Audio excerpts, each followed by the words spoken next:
Mesdames, Messieurs, bonsoir. Nous avons le plaisir d'accueillir aujourd'hui notre confrère Maxence Herman, qui est conservateur en chef au département des manuscrits de la Bibliothèque nationale. Et à l'occasion de la sortie chez Perrin de son François Ier, roi chevalier, roi mécène, il a accepté de nous faire part des résultats de son enquête dans le cadre de la conférence de ce soir. Merci beaucoup Maxence pour votre présence.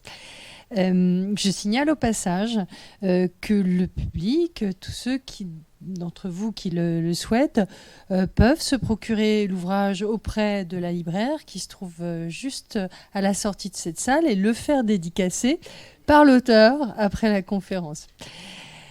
Avec ce livre, vous réussissez, Maxence, à renouveler la connaissance et l'approche d'une vie pourtant bien connue, mise en récit et commentée.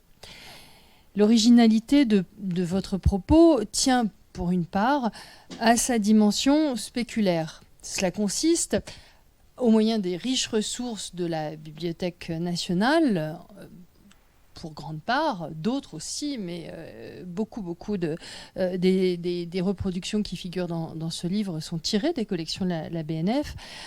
Cela consiste à approcher la figure d'un roi auquel on doit le noyau dur des collections actuelles de l'institution. En premier lieu, il s'agit d'entrer dans l'histoire du prince à travers le goût de sa lignée et le sien pour le livre et pour les livres, sans oublier les lettres, aussi illustrant un certain Charles d'Orléans, qui n'était autre que le grand-oncle de François. Et à mesure que l'on progresse dans la lecture de votre livre, il semble que le motif que vous y tissez de page en page est celui d'une bibliothèque miroir du prince. En témoignent les commandes littéraires et artistiques dont les reproductions émaillent le livre. Et l'on ne peut manquer d'évoquer là, bien sûr, les œuvres magnifiquement illustrées que compose François de Moulin de Rochefort à l'adresse de son ancien pupille. Ces objets, livres, mais aussi médailles, portraits, lettres et chartes, dessinent, à la lumière d'un récit toujours captivant, le portrait d'un prince qui invente ou réinvente un rapport singulier aux lettres et aux arts, qui inaugure ce faisant une longue lignée de rois mécènes. Merci Maxence, la parole est à vous. Merci à vous pour ces quelques mots. C'est toujours un plaisir de venir ici à l'École des Chartes. En préambule, ce livre, publié donc aux éditions Perrin et en collaboration avec la BNF, n'est pas un livre sortant de nulle part. Il appartient à une collection très particulière qui fait l'originalité aussi de ce livre. C'est le 10e opus de cette collection, Bibliothèque des Illustres, qui est dirigée par Charles Vial, qui est un confrère et collègue du département des manuscrits, avec cette particularité d'être des biographies de bonne tenue, qui ne sont ni des pavés ni des petits volumes, un format agréable à lire, mais surtout extrêmement illustré, avec cette particularité que, alors ça varie selon les volumes, mais environ, on va dire 80% au moins des illustrations sont issues des collections de la Bibliothèque nationale de France, de tous ces départements. C'est une façon pour nous aussi de valoriser ces collections qui sont connues, très connues pour certaines, beaucoup moins pour d'autres. Donc c'est l'occasion pour chaque homme ou femme qui porte, enfin chaque biographie d'homme ou de femme, d'explorer justement ces collections absolument immenses. Je vous rappelle que la BNF, c'est 40 millions de documents.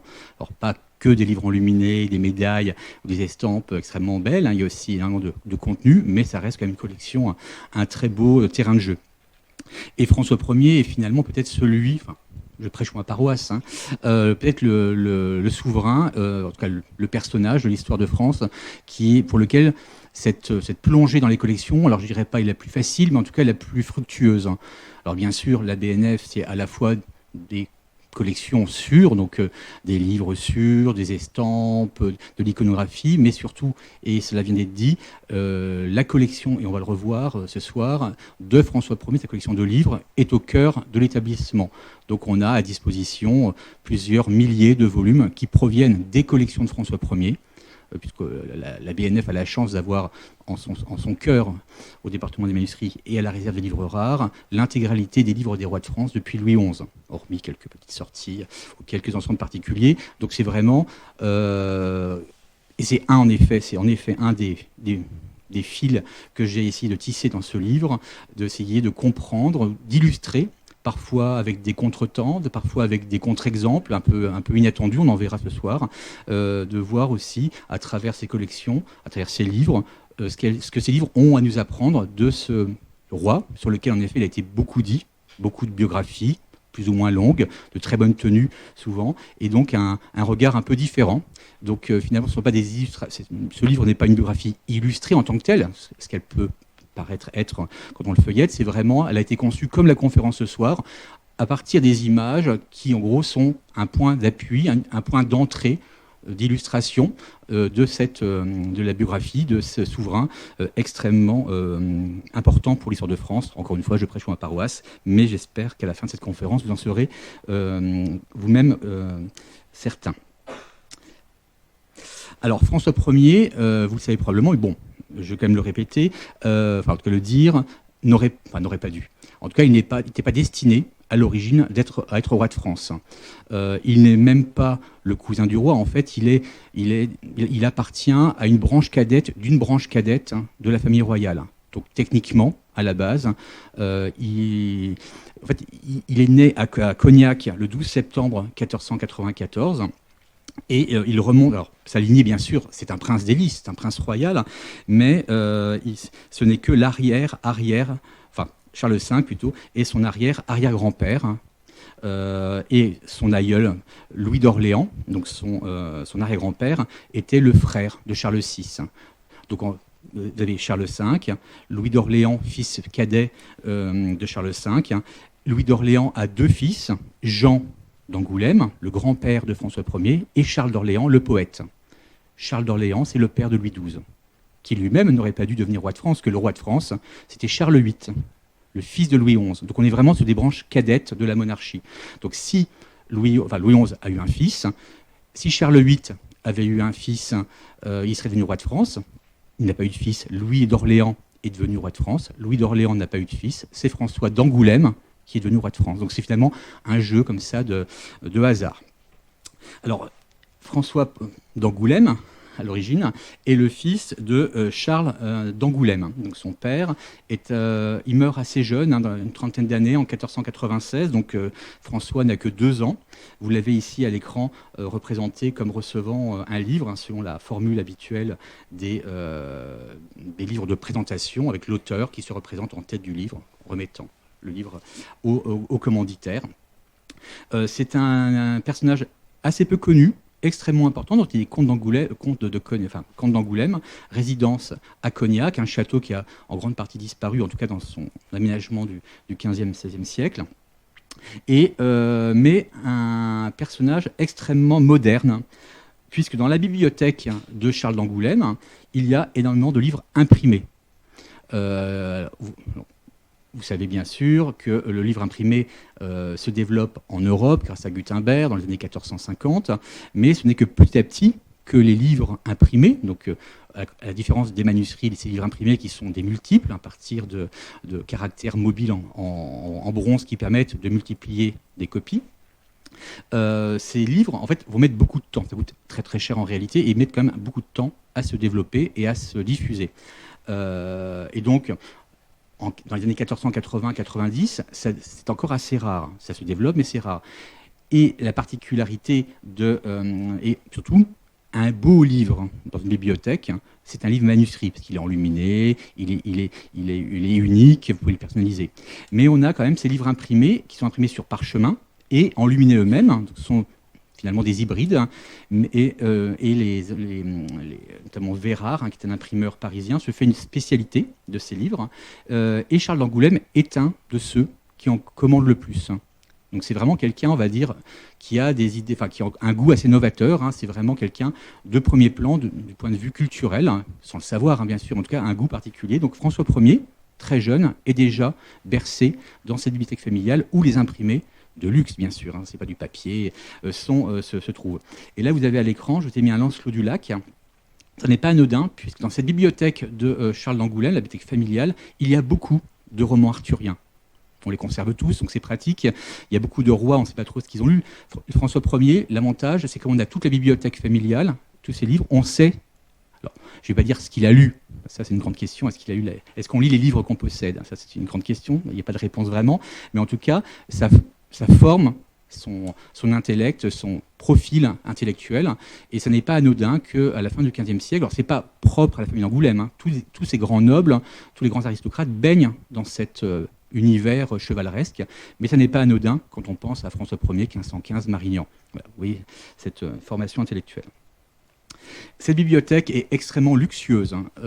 C'était une nouveauté par rapport à la bibliothèque du grand-père, Jean d'Angoulême, qui lutte un fin lettré, qui a des livres sur papier, reliés en parchemin, qui en plus a une vie assez compliquée puisqu'il est en captivité à la suite d'Azincourt avec son petit frère Charles d'Orléans en Angleterre pendant quasiment 30 ans.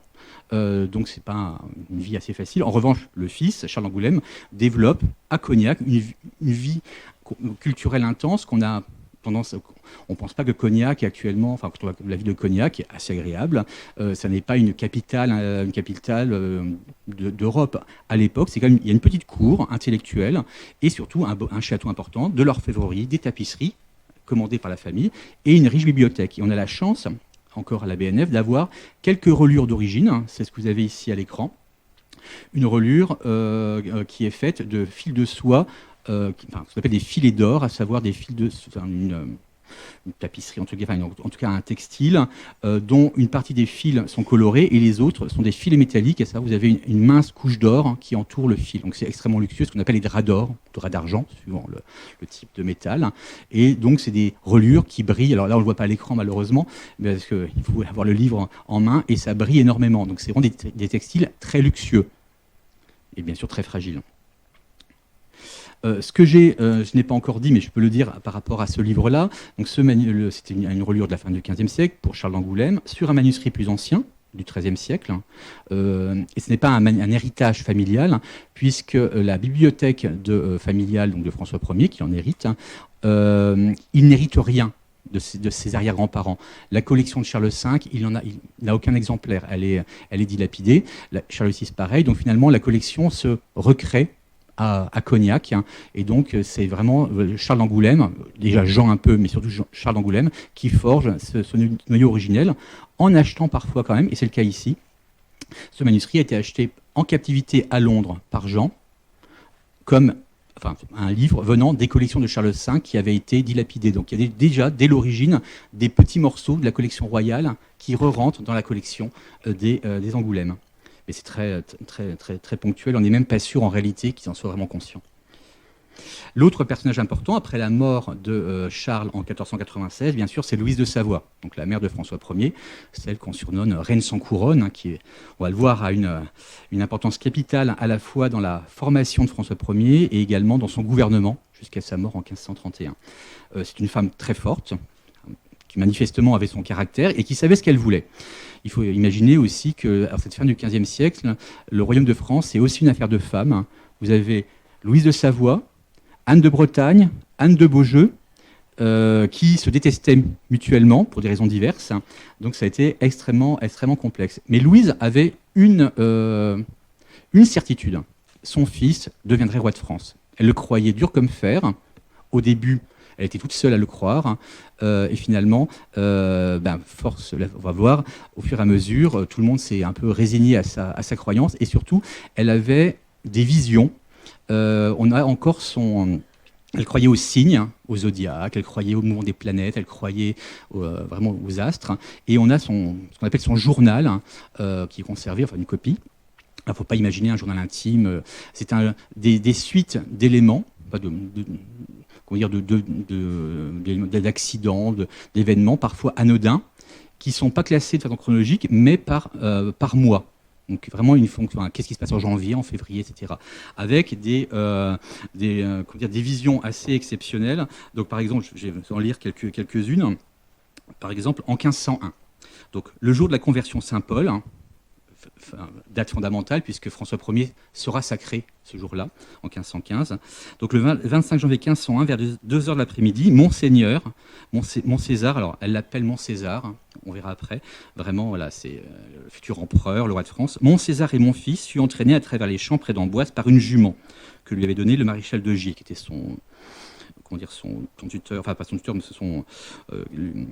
qui fait son éducation. Le danger fut si grand que ceux qui étaient présents l'estimaient irrémédiable. Toutefois, c'est là qu'arrive le jugement, on va dire, prédictif. Dieu, protecteur des femmes veuves et défenseur des orphelins, prévoyant les choses futures, on est en 1501, ne voulut pas m'abandonner, sachant que si le hasard m'avait si soudainement privé de mon amour, jamais j'aurais été très malheureuse. Tout est signe pour elle et tout n'a un but ultime, à savoir que François allait devenir roi de France. Alors elle-même est bibliophile. Vous avez à l'écran un des plus beaux manuscrits de la collection de Louise, les Héroïdes d'Ovide, enluminé par Robinet Testard, qui est l'enlumineur de son mari, qui est l'enlumineur donc de Louise également, qui est un poète-vin, et qui d'ailleurs suivra la famille ensuite. Et François Ier lui-même continuera à payer cet enlumineur, alors même qu'il ne produira plus rien. Donc c'est vraiment un artiste de cour, c'est assez exceptionnel à l'époque. Donc il est pensionné par la famille, quasiment un proche qui vit avec la famille. Ce manuscrit a probablement une petite résonance personnelle, puisque les héroïdes d'Ovide, ce sont des héroïnes de l'Antiquité qui écrivent des lettres, essentiellement, à leur amant qui est loin, qui est parti. C'est un écho, bien sûr, à son veuvage. Alors là, ce que je vous disais à l'instant, à savoir que nous avons également des manuscrits de divination. Ici, vous avez la révolution de la nativité, à savoir des divinations sur les dates de naissance, pour prévenir l'avenir et savoir ce qui est faste, néfaste, etc. Donc, c'est vraiment... elle est omnibulée par ça. Alors, c'est pas la seule, mais chez Louise, ça prend un tour tout particulier du fait de sa prédiction que son fils deviendrait roi de France.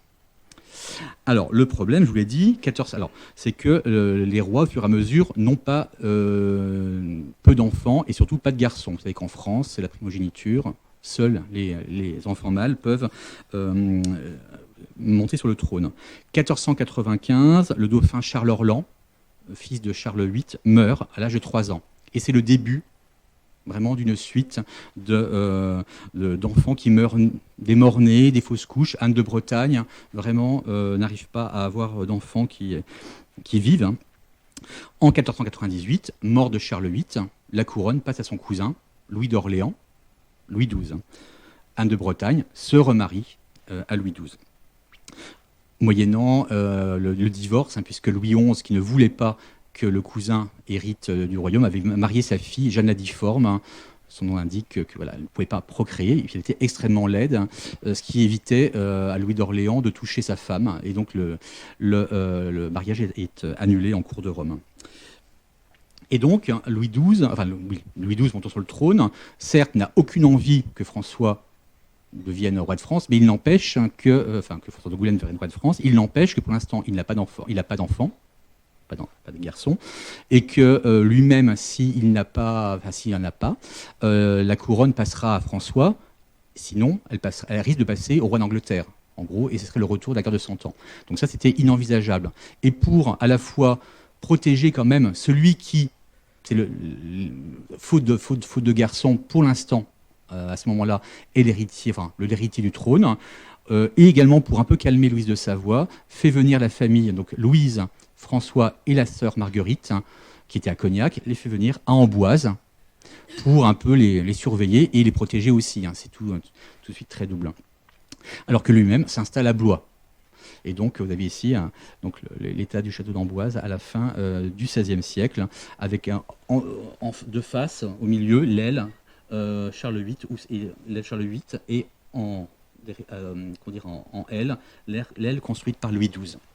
Donc c'est là que s'installe François et sa famille. Et en 1499, il le nomme duc de Valois. Donc il monte ses titres. À Amboise, François continue de recevoir son éducation par sa mère, mais aussi par d'autres personnes qui le surveillent, notamment par le maréchal de Gier, qui est chargé notamment de son éducation sportive et militaire. Donc c'est normal pour l'époque, un aristocrate, c'est à la fois le corps et la tête. Alors François Ier adore jouer à la balle avec ses amis. Il est beaucoup moins enclin aux études. Le latin, ça l'intéresse pas trop.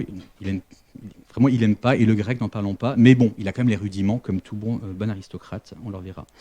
Ici, un petit manuscrit qui montre vraiment les liens, alors qui est un manuscrit qui est pas très important, c'est ce qu'on disait tout à l'heure, c'est grâce à cette bibliothèque, on touche du doigt aussi des éléments des manuscrits qui ne sont pas forcément en soi spectaculaires, mais qui, reliés à François et à sa famille, ont une incidence, vraiment une résonance. Et là, vous avez en fait à différentes pages, donc c'est un livre d'énigmes, encore cette question un peu de divination, et vous avez pour chaque page un cœur et un animal en dessous qui représente le membre de la famille, Louise, François et Marguerite, François étant le petit coq, avec tout un jeu de mots, des divinations tout autour.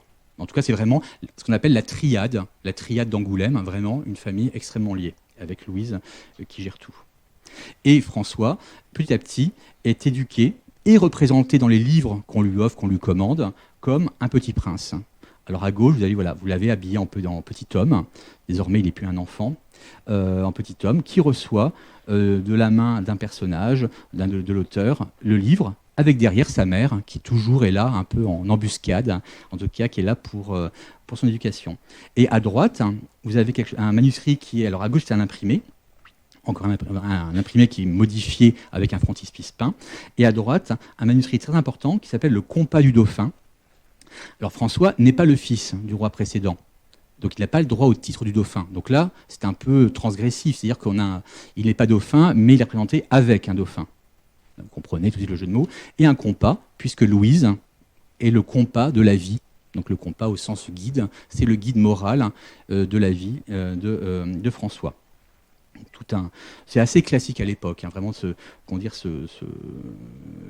contexte extrêmement symbolique. Et puis on lui commande petit à petit des manuscrits de luxe, puisqu'il faut en faire. Alors, de toute façon, voilà, il est à la cour de France, donc il faut quand même l'éduquer de façon normale, comme un grand prince d'Europe. Hein, mais surtout, de plus en plus, on se rend compte plus on avance, plus il risque d'être roi de France. Et donc on lui commande, par exemple, cette géographie, une description des côtes, îles et ports de l'océan Atlantique. C'est un très grand manuscrit qui fait quasiment 45 cm, donc c'est un manuscrit de luxe, avec ce grand frontispice à l'antique, et avec des médailles, qui sont... Alors vous avez la lettrine, qui est un décalque de la médaille de 1504, qui est commandée par Louise de Savoie. Donc on commence aussi à faire diffuser par la médaille l'image du petit François, et avec l'apparition au revers de l'emblème de François Ier, du futur emblème de François Ier, à savoir la salamandre qui apparaît en 1504, donc avant qu'il soit roi de France. Et puis on lui offre à la fois des livres de luxe, donc en général ce sont des personnages, des officiers qui se disent qu'ils veulent investir sur l'avenir, donc ils en offrent aussi au roi, mais comme François risque d'être roi de France, autant commencer un peu avant les autres et offrir des livres pour qu'une fois potentiellement devenu roi de France, ou pire, ou sinon une fois qu'il sera adulte, pourra les protéger. Donc on lui offre des cadeaux, des exemplaires de présentation extrêmement, extrêmement chic. Bon là c'est une traduction en latin d'Euripide, donc pas certain que François Ier ait été extrêmement content de lire ce document, mais en tout cas c'est un manuscrit extrêmement luxueux à l'antique. Et à droite, on a également conservé des petites séries de petites plaquettes qui, sans le contexte, seraient intéressantes, mais ce sont les livres d'enfance de François Ier, donc des petits livres sur papier, dessinés, donc pas des livres de luxe qui sont censés être manipulés, qui pour beaucoup sont des recueils de poésie moralisante. Bon, voilà, c'est ce que, en tout cas, Louise espérait faire de son futur royal fils un être extrêmement moral. Est-ce qu'elle a réussi? Je vous laisse juge de ce fait.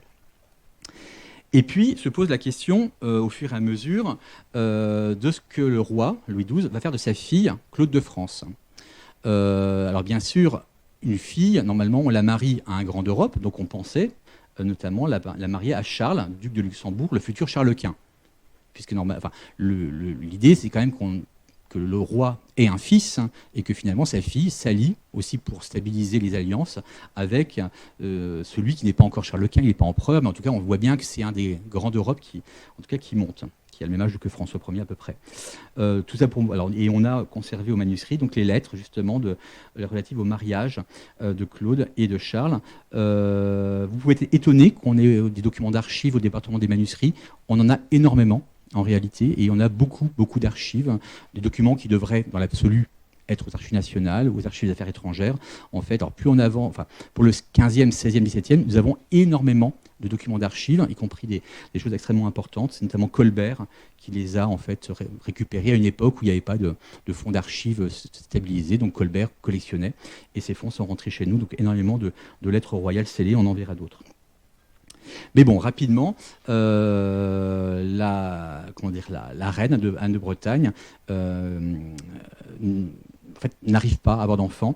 Et on a cet événement absolument tragique, une énième fois, en 1512, début 1512, la reine fait une fausse couche. Alors, vous pourrez me dire une fois de plus, certes, mais là, c'est là que ce manuscrit à l'écran prend une dimension absolument, à la fois tragique et quand même extrêmement présente. C'est que, alors, vous allez comprendre aussi que Louise, vous allez comprendre la psychologie de Louise, commande un petit manuscrit, qui est celui que vous avez à l'écran. Alors je passe sur l'iconographie qui est extrêmement complexe, mais la chose importante pour en tout cas pour la question de la fausse couche, c'est que ce manuscrit est dédié. Donc vous avez François d'Angoulême, François de Valois, à genoux devant le Christ, et derrière la sainte qui est représentée, c'est Sainte Agnès. Sainte Agnès, c'est la sainte du jour où le dauphin est mort. Donc en fait, Louise de Savoie remercie Sainte Agnès d'avoir fait mourir le dauphin. Voilà. L'ambiance. Et François, au fur et à mesure, on avance. 1512, première expérience militaire, on l'envoie en Guyenne, expérience mitigée, mais voilà, il est prince. Il commence à participer également au Conseil royal, et on commence également à le représenter, notamment cette médaille, comme un chef militaire à l'antique. C'est vraiment à l'instigation de Louise. Donc il y a toute une propagande autour de François.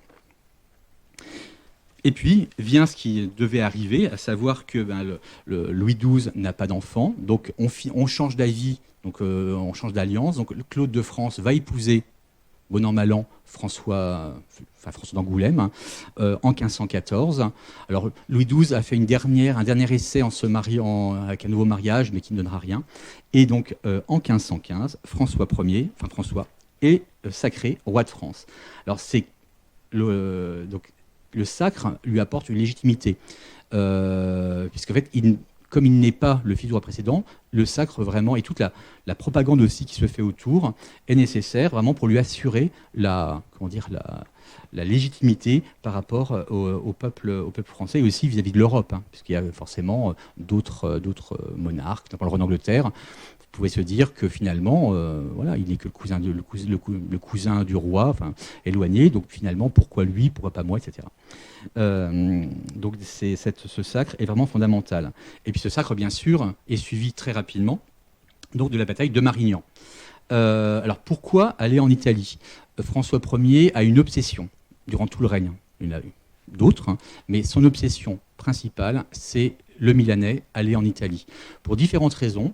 Il reprend déjà les buts, en tout cas la politique de ses prédécesseurs. Charles VIII était allé à Naples pour récupérer le royaume de Naples et la couronne de Naples. Louis XII était allé dans le Milanais. En plus, ces deux rois avaient fait main basse sur la bibliothèque des ducs de Milan et des rois de Naples.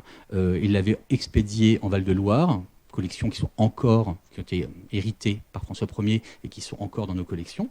Et lui-même rajoute aussi son héritage familial, puisque je vous l'ai dit, il descend donc de Louis d'Orléans, mais Louis d'Orléans était marié à Valentine Visconti. Valentine Visconti, donc, qui est une princesse milanaise. Or, le duché de Milan, faute d'héritier mâle au milieu du XVe siècle, par alliance matrimoniale, passe aux Sforza. Et donc François Ier se dit, après tout, les Sforza règnent à Milan. Ils ne sont pas originellement fils des Visconti. Moi, je descends de Valentine Visconti, donc j'ai une antériorité, donc le duché de Milan, je dois être duc de Milan. Et en plus, un argument territorial, le roi voit bien que monte sur la frange est du royaume Charles, le futur Charles Quint, et donc avoir le Milanais, c'est aussi mettre un coin vraiment entre d'un côté la Bourgogne et l'Espagne.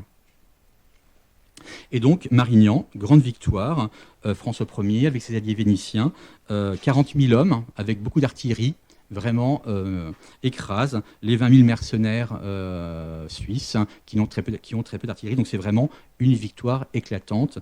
Et François Ier devient l'élu de Dieu. Donc Sacre, puis Marignan, là on est vraiment au summum du pouvoir.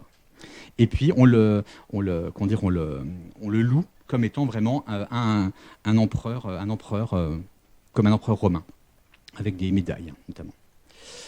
Je passerai très rapidement sur, bien sûr, des légendes qui ont aussi qui émaillent le règne de François Ier, que j'ai essayé aussi, alors j'en parle dans le livre, mais essayer un peu de balayer tout ça.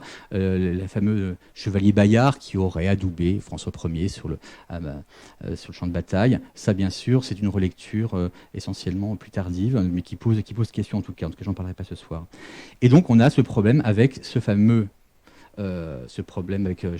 Charles d'Autriche, qui est le fils de Philippe le Beau et de Jeanne de Castille, donc le fils de l'empereur, qui prend du pouvoir, qui prend de la place. Et donc vous avez ici son portrait avec son menton en galoche très connu. Et vous avez le problème, bien sûr, de l'élection à l'Empire en 1519. François Ier veut être empereur, Charles est le fils de l'empereur. Les deux, Henri VIII voulait aussi, mais finalement abandonne très vite.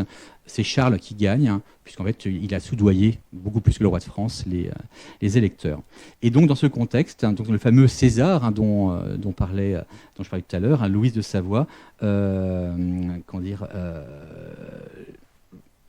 loue François Ier comme un César, mais un César qui malheureusement n'aura pas la couronne impériale. À gauche, vous avez les fameux commentaires de la guerre gallique, qui sont écrits par François de Moulin de Rochefort, qui était le précepteur de François Ier, qui a écrit beaucoup de livres pour lui. Et dans ce manuscrit, nous avons en fait tout simplement, avec des guillemets, François Ier qui converse dans différentes forêts avec César, et César lui raconte comment il a vaincu les Gaules, comment il faut gouverner, etc. Alors il y a 3 volumes, malheureusement. Alors, au début, César lui explique comment devenir empereur. Naturellement, entre-temps, Charles Quint a eu l'Empire, donc le texte est légèrement modifié pour un peu évacuer cet épineux problème.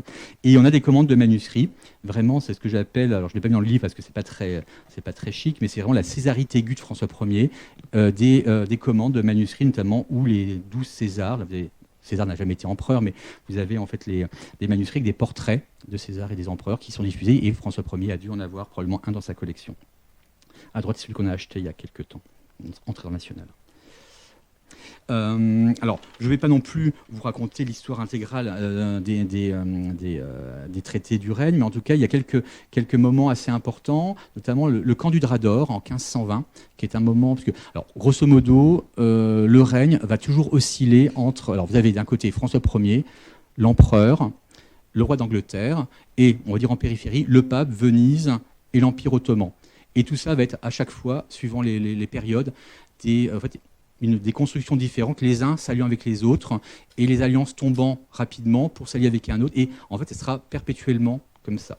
Et en 1520, c'est la Grande Alliance entre François Ier et Henri VIII, avec la grande entrevue du Drap d'Or, près de Calais, avec une débauche vraiment de luxe.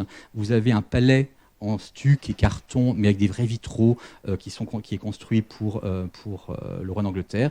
Et le roi de France construit un palais de tentes avec des milliers et des milliers de mètres de tissus à fil d'or, des grandes constructions. Donc vraiment, on a un palais qui est construit. Donc le but, c'est de rivaliser et d'impressionner le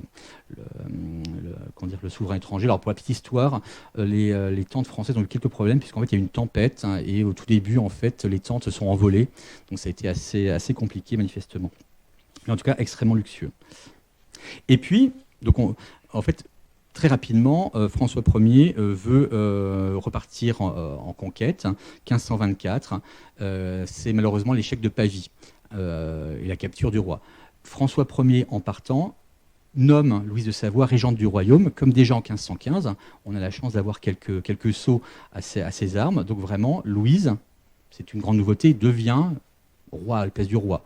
Elle régente le royaume, elle légifère, mais elle a maille à partir avec le Parlement de Paris, qui en fait ne la considère pas comme étant suffisamment légitime pour légiférer, et en profite bien sûr pour avancer ses pions, alors que le roi est en captivité qui durera de nombreux mois. Le roi va être malade, donc la capitale de Madrid. Donc il est capturé en février 25 et il restera en captivité jusqu'en mars 1526. Et ce qu'on oublie trop souvent de dire, c'est qu'en novembre 25, c'est un acte qui n'a jamais été ratifié par le Parlement de Paris, mais en fait, François Ier abdique à Madrid, ce qui fait très très peur en fait à Charles Quint. C'est une des raisons aussi pour lesquelles Charles Quint lâche un peu la bride, c'est que François Ier en fait abdique le royaume de France, qui normalement n'est pas possible, et nomme son fils, le dauphin, comme nouveau roi de France, et il demande au Parlement et à Louise d'organiser le plus rapidement possible un nouveau sacre, ce qui en gros crée l'effroi bien sûr, ce qui c'est vraiment inenvisageable. Et le roi, alors pas pour ça, mais est libéré, mais avec le traité de Madrid.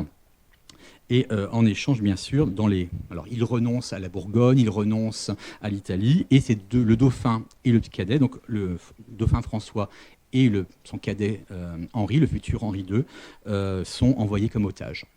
Donc rebelote de ce qui s'est passé après Azincourt. Donc c'est vraiment et en fait tout sera un vague échec. Enfin, ce traité sera un échec, parce que naturellement le Parlement et de Paris et de Bourgogne refusera de ratifier, comme souvent. Depuis Madrid, j'ai oublié de vous le dire, en fait, François Ier, alors c'est une captivité, mais François Ier a quand même une activité épistolaire assez importante. Alors, il est en captivité, mais c'est pas les geôles. Voilà, c'est un peu humide, donc il tombe malade. On vient le voir régulièrement, sa sœur vient le voir, mais c'est quand même assez humiliant pour lui.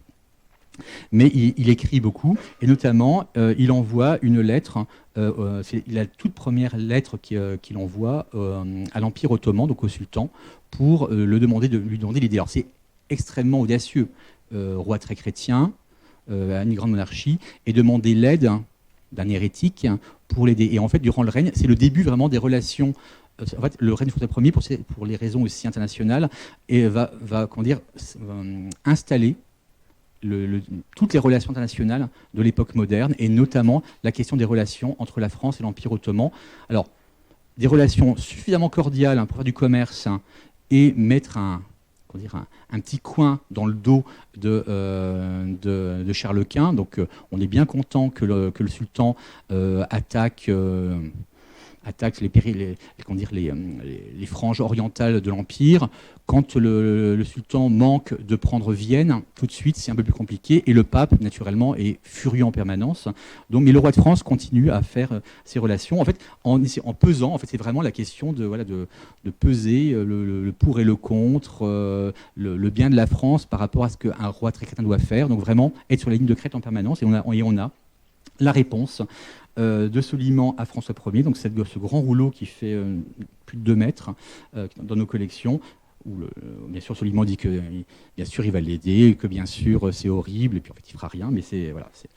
En revanche, et dans nos collections, on peut aussi, alors c'est ça aussi que dans le livre j'ai essayé de faire, c'est que grâce à nos collections, on peut aussi avancer des nouveautés, et en particulier cette lettre de 1526, complètement inédite, un brevet, donc qui est un brevet en blanc. Il manque juste le nom de l'ambassadeur, qui est enluminé, donc très chic. C'est le tout premier brevet prévu pour envoyer un ambassadeur à Istanbul.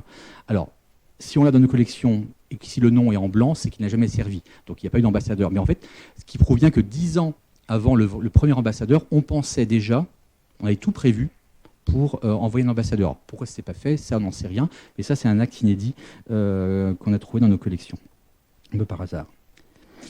Le problème aussi après Pavie, c'est la légitimité du roi.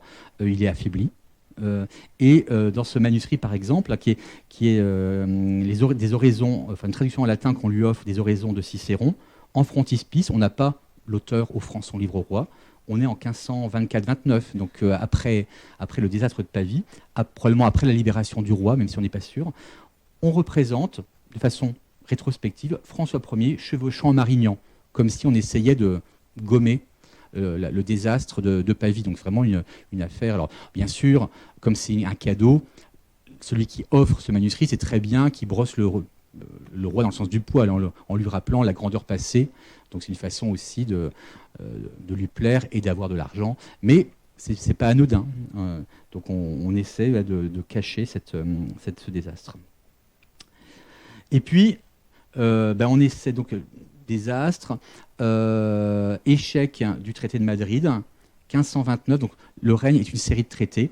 On a ce qu'on appelle le traité de Cambrai, dit la paix des dames, tout simplement parce que ce sont les dames, Marguerite d'Autriche, la sœur de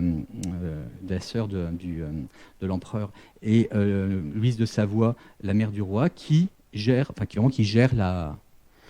les pourparlers et qui signent le traité. Et on a retrouvé dans nos collections également l'original du traité signé par Marguerite et Louise, donc encore un document assez exceptionnel.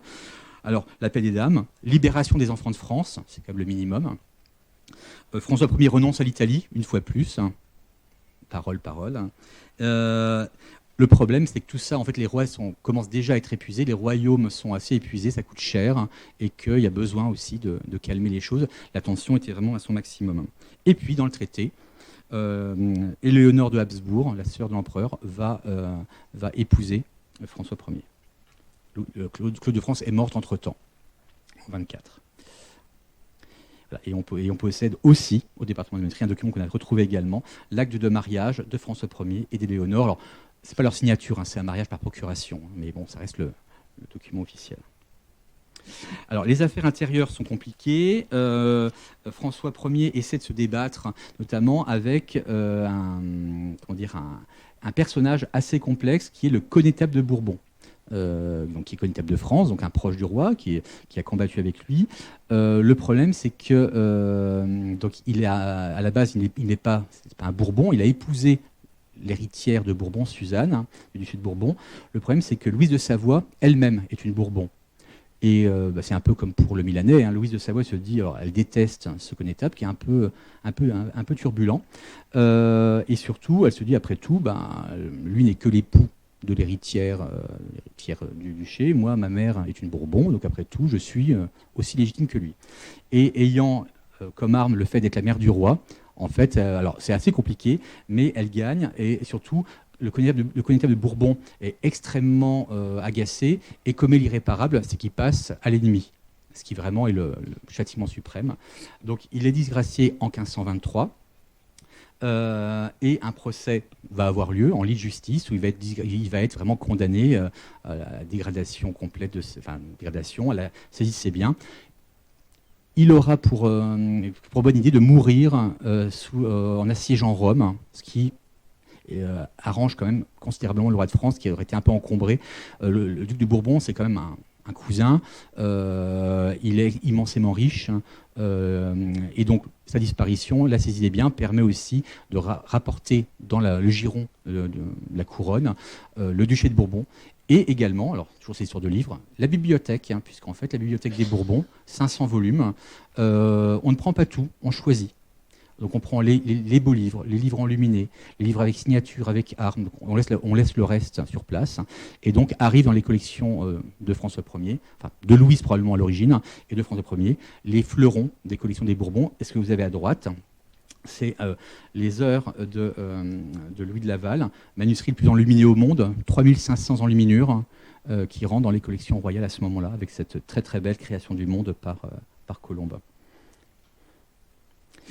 1531, mort de Louise de Savoie.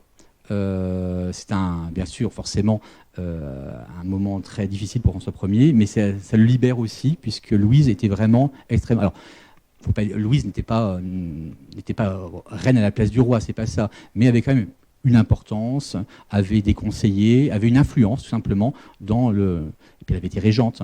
Donc finalement, 1531, ça permet aussi à toute une génération de disparaître et d'avoir une nouvelle génération qui arrive, notamment d'officiers, pas la solde en tout cas, qui obéit un peu plus à François Ier et qui peuvent aussi avoir une politique un peu différente. François Ier, bien sûr, c'est le roi des arts. Alors, je donnerai un roi bâtisseur.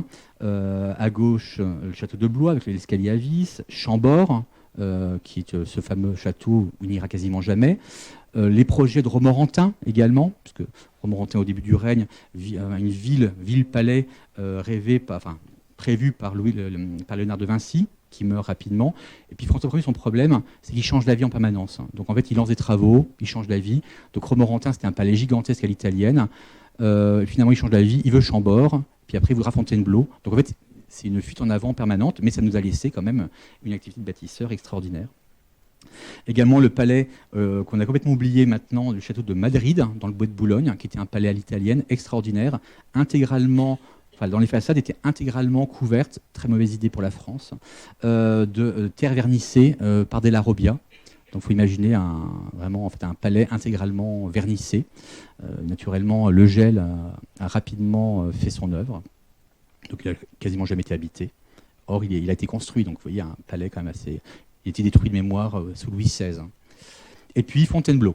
Ça, c'est le grand palais, la grande œuvre du règne, dans son état de la fin du XVIe siècle, avec notamment donc, l'aile François Ier au centre, et également à gauche, vous voyez la galerie d'Ulysse, qui était une extraordinaire galerie peinte, et à droite, le château ancien, avec la cour ovale, qui existe encore actuellement. Bien sûr, il faut imaginer les adjonctions postérieures. En tout cas, un palais extraordinaire, qui est achevé en 1539 pour la venue de Charles Quint, moment d'amitié entre les rois, entre les deux monarques, ça ne durera pas.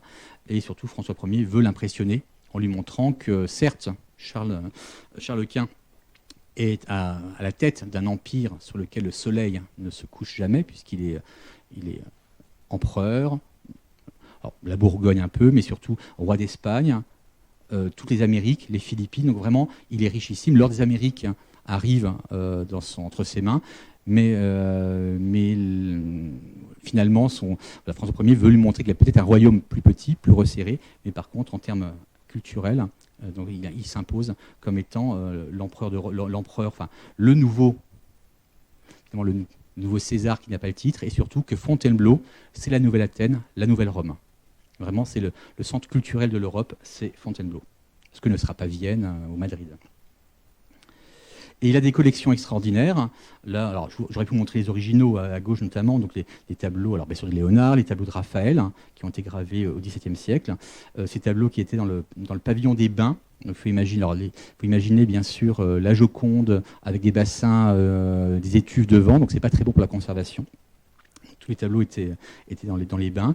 Et puis, de l'orfèvrerie, vous avez à droite un brûle-parfum extraordinaire, en argent doré ou en or. Donc il faut imaginer bien sûr Fontainebleau rempli de collections de peintures, de sculptures, d'antiques, d'orfèvrerie, de tapisseries, etc.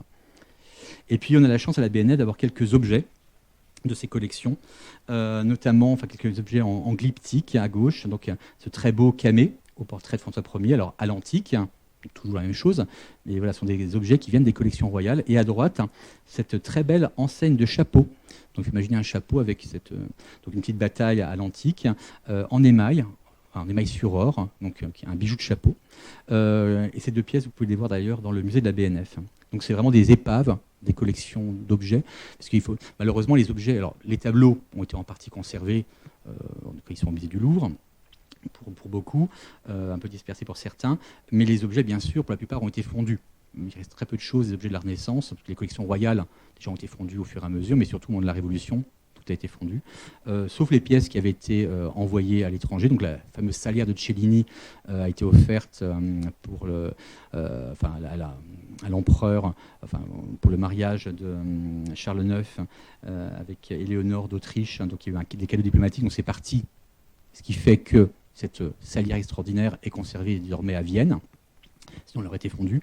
Et puis il reste quelques objets à droite et à gauche, donc ces petits objets-ci. Ça, malheureusement, c'est un peu mon regret. C'est une photo qui a sauté au moment il y avait trop de photos de la maquette. C'est un peu dommage, mais je vous le montre quand même. C'est le goût de François Ier pour les antiques. Donc 1506, on trouve le fameux Laocoon à Rome. Le pape Jules II l'achète tout de suite et François Ier le veut. Alors, il fait une demande au pape pour avoir le Laocoon à Fontainebleau. Le pape Léon X refuse.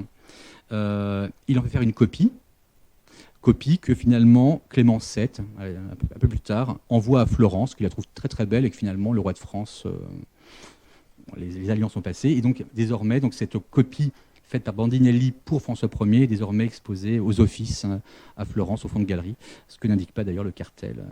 Donc en tout cas, voilà, on aurait pu imaginer cette très belle copie. Par contre, il fait faire des moulages, les fameux moulages à Fontainebleau actuellement, vous voyez dans la galerie de Diane, avec les moulages à l'antique, des fontes qui sont faites par Primatis. Donc on moule les antiques et on les fond à Fontainebleau pour le roi.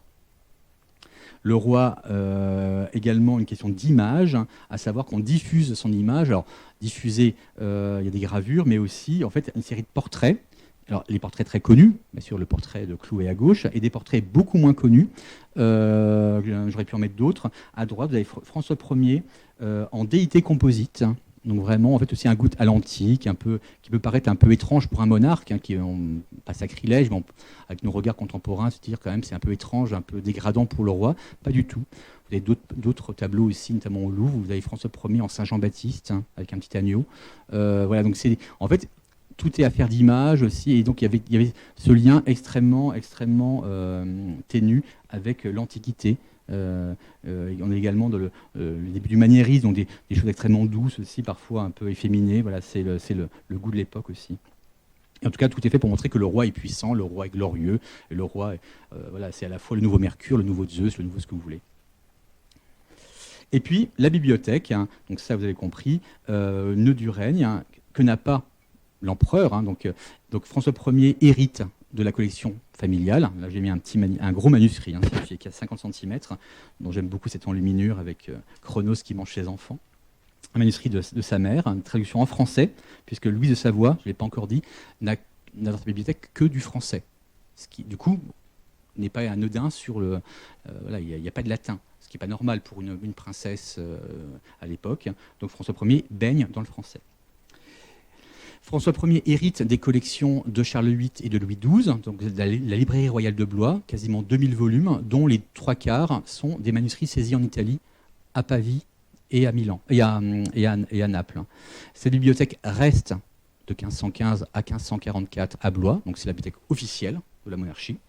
Mais François Ier, pour son usage, prélève, on le sait grâce à des codes, des signatures, prélève pour son usage des manuscrits ou quelques imprimés, et pas n'importe lesquels. Il prend des manuscrits extrêmement enluminés, pour certains, ou des manuscrits ayant appartenu au duc de Milan, au roi de Naples, au roi précédent, avec des armes, pour montrer qu'il est l'héritier de ces personnes. En gros, voilà, déplacer 2000 volumes, c'est compliqué. Par contre, en avoir une quinzaine, un petit choix. Donc si les gens, voilà, on peut présenter, voilà, je suis à la fois duc de Milan, roi de Naples. Et donc ce manuscrit-ci, par exemple, qui provient donc des Sforza.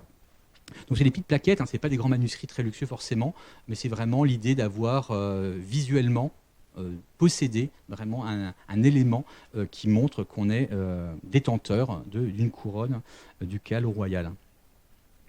Et puis des manuscrits très luxueux, hein, il prélève notamment le Grand Romuléon, encore une fois un manuscrit de taille vraiment très importante, qui est le manuscrit avec 350 enluminures, qui est le manuscrit le plus enluminé des collections de Louis XII.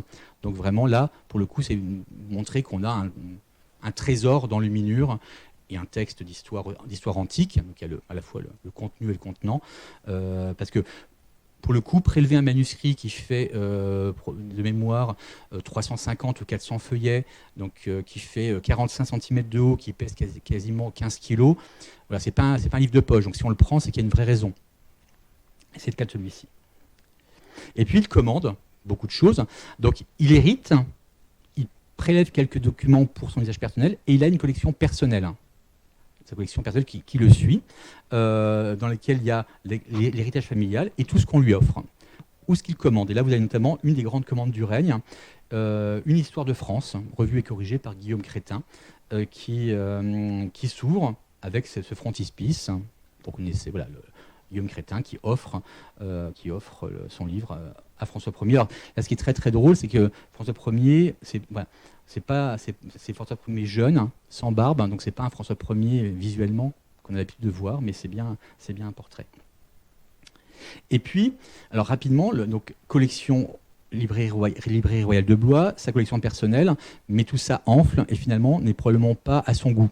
Donc très rapidement, il commande dans les années 1539-1540, on lui achète des séries plusieurs centaines de petits livres, format poche, beaucoup de livres en italien, de littérature, de comédie, donc vraiment des auteurs récents, un peu de théologie mais très peu, d'éditions soit baloises et surtout italiennes, donc vraiment une bibliothèque d'usage qui est plus conforme à ses goûts et surtout très maniables, de petit format, qu'on relie. C'est les premiers, tout est relié aux armes. Ce sont les premiers trains de reliure aux armes pour montrer aussi l'importance du roi de France.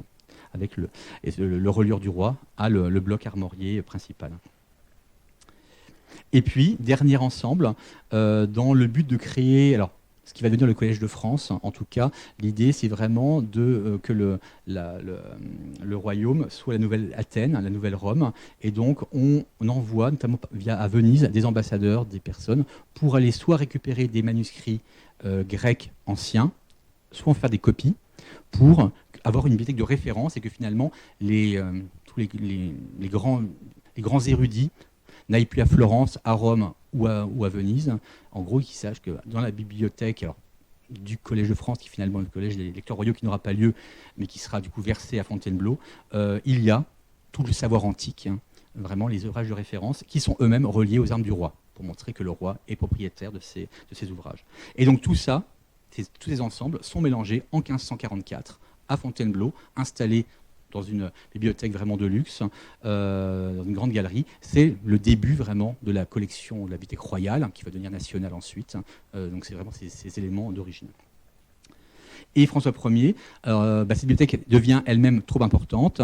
Finalement, les petits livres que j'ai montrés tout à l'heure ne l'intéressent plus. Et donc il recrée un cabinet privé, très privé, où on ne trouve que des volumes en français, des traductions d'auteurs antiques, et en particulier de Plutarque. Plutarque en tant qu'un miroir bien sûr de son règne, pour voir ce qu'il faut faire ou ne pas faire, parce qu'il se considère comme un nouveau Thésée, un nouveau Romulus, un nouveau César, et avec des reliures extraordinaires. Ce cabinet étant privé, il n'est pas dans la bibliothèque royale officielle, il est dispersé à sa mort. Ce sont les biens privés de la monarchie, pas le bien public, mais l'essentiel est quand même aujourd'hui conservé chez nous. Et puis bien sûr, ami des lettres. Donc il y a toute une propagande autour, bien sûr, de François Ier qui aide les auteurs. Vous avez ici notamment ce frontispice où vous avez l'auteur qui est couronné par François Ier et le pape Clément VII.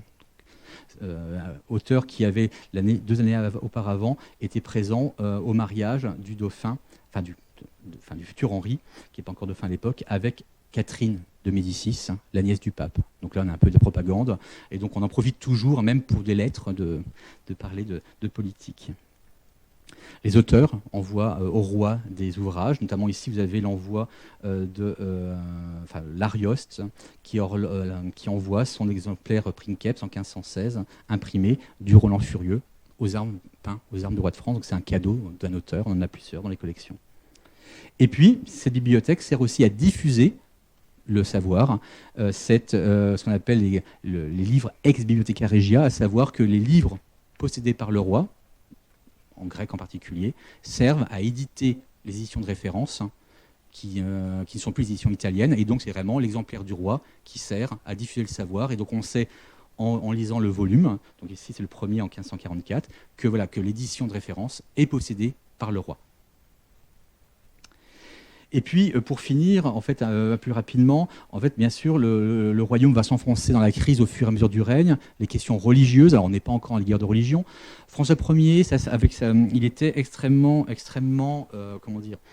Alors, les rapports entre François Ier et le pape sont complexes, et la position religieuse de François Ier est éminemment complexe. Sa sœur est personnellement et de fait son éducation, comme François un peu aussi, extrêmement sensible aux idées nouvelles et ce qu'on appelle l'humanisme, notamment le cénacle de mots, à savoir, c'est pas du protestantisme à l'origine, c'est vraiment une approche beaucoup plus humaniste, plus intellectuelle de la religion. On traduit en français la Bible, un rapport extrêmement direct aux écrits saints, donc ça reste très intellectuel.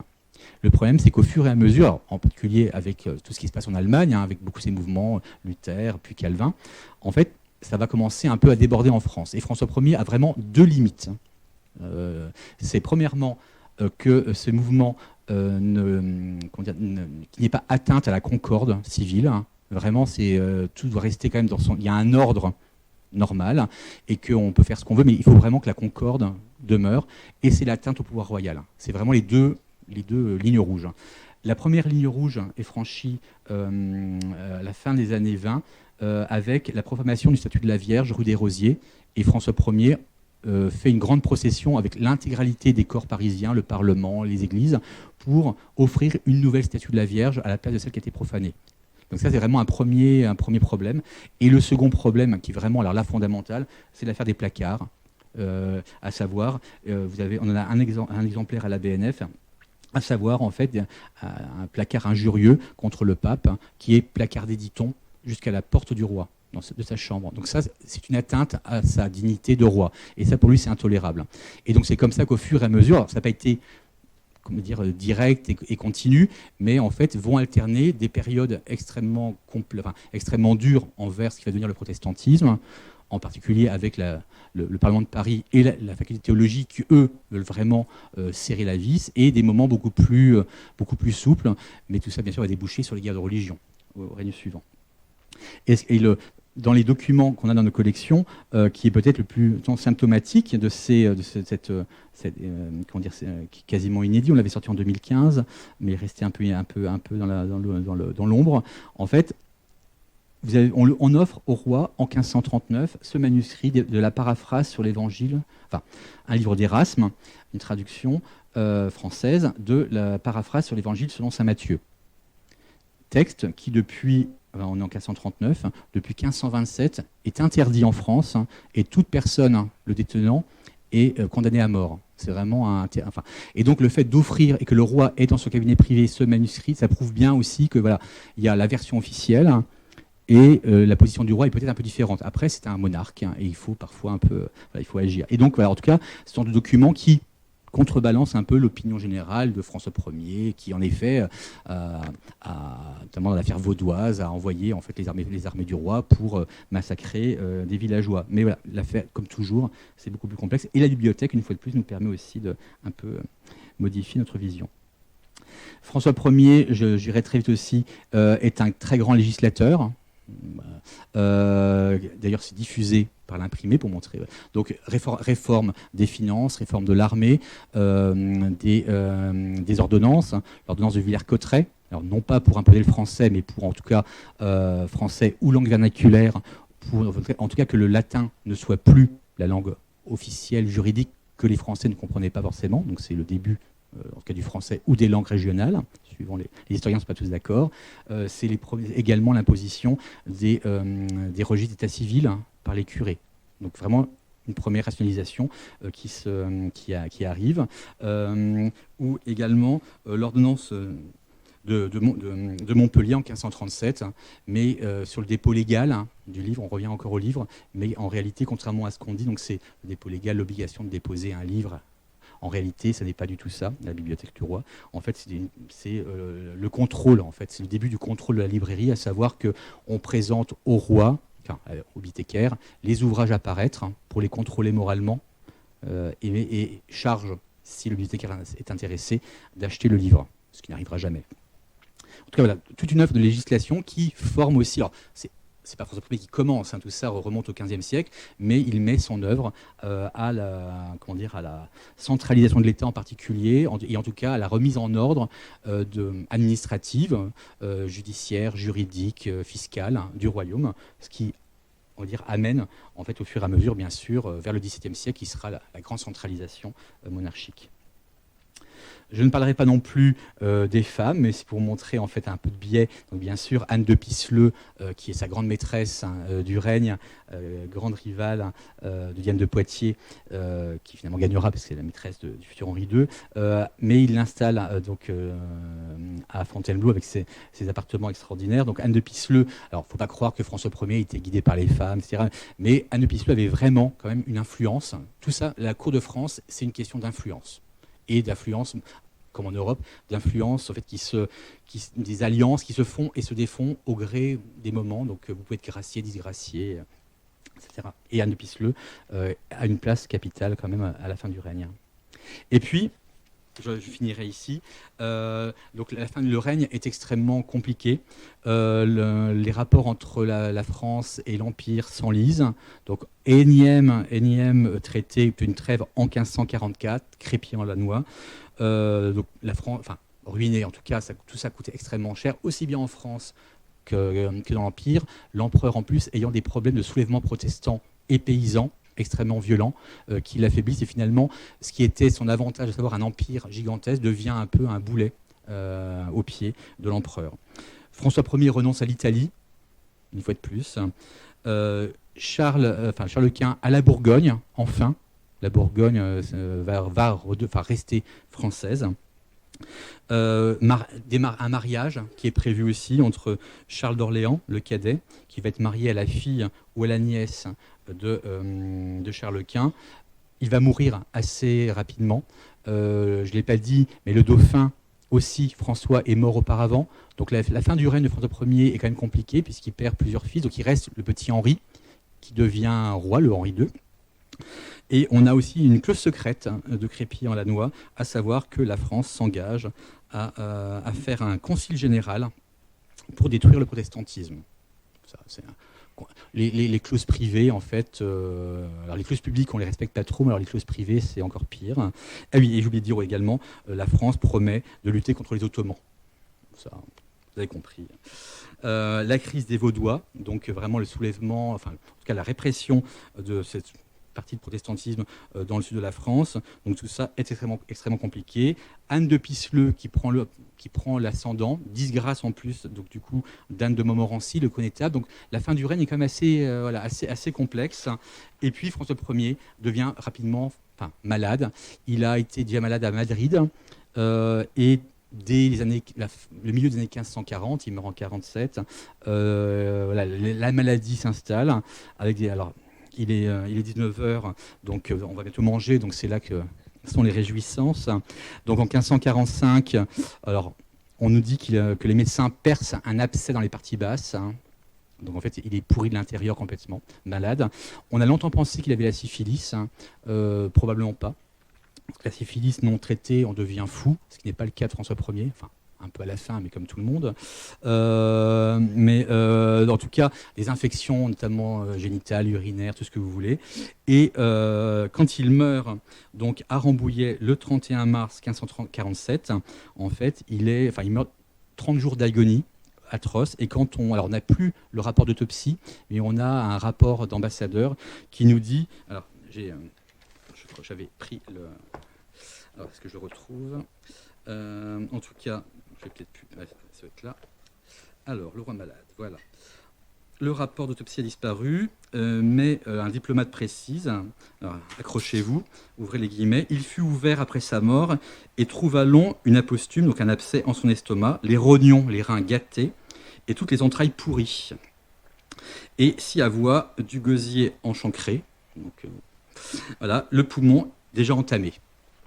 Donc il meurt en mars 47 à Rambouillet. Son corps, comme tous les rois de France, donc étant embaumé.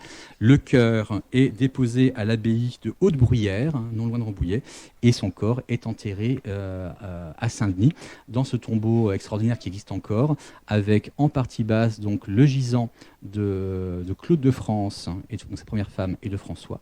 Et sur la terrasse au-dessus, vous avez les deux mêmes en prière, avec leurs 3 enfants morts, Madeleine, François et le petit Charles. Je vous remercie.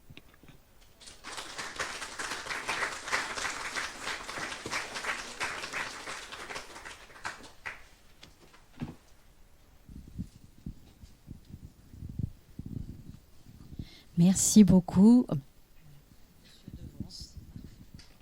Bonjour, vous avez parlé de l'influence des femmes. Oui. Et il y en a une dont vous avez très peu parlé, qui est Marguerite de Navarre. Oui, c'est vrai. Et je voudrais savoir l'influence qu'elle a eue sur lui, politiquement, religion, culture. Alors, au début, ils sont élevés ensemble, donc forcément, ils sont extrêmement proches. Au début du règne, elle a une influence indirecte, c'est-à-dire que comme elle a le cénacle de mots, c'est vraiment elle qui protège le Lefebvre d'Étaples. Donc, comment dire, elle l'influence dans le sens où c'est comme sa sœur, donc il n'est pas insensible à ça. Après, plus on avance dans le règne, plus elle s'installe en fait hors de la cour. Elle vient quand même le voir à Madrid. Hein, elle a été assez horrifiée par ce qui se passe, mais rapidement, en fait, en particulier après la mort de Louise de Savoie, alors je dis pas qu'elle vit à part, mais en fait son influence et en plus le virage, on va dire, de répression après l'affaire des placards, quand même la choque un peu probablement. Donc elle se replie. Elle écrit l'Heptaméron, donc elle a sa propre cour, donc voilà, donc elle s'écarte quand même de François. Après, comme toujours à l'époque, on n'a pas la totalité de la correspondance, donc on ne sait pas non plus ce qui se passe, mais en tout cas, voilà, ça a l'air en tout cas un peu de s'effilocher au fil du règne.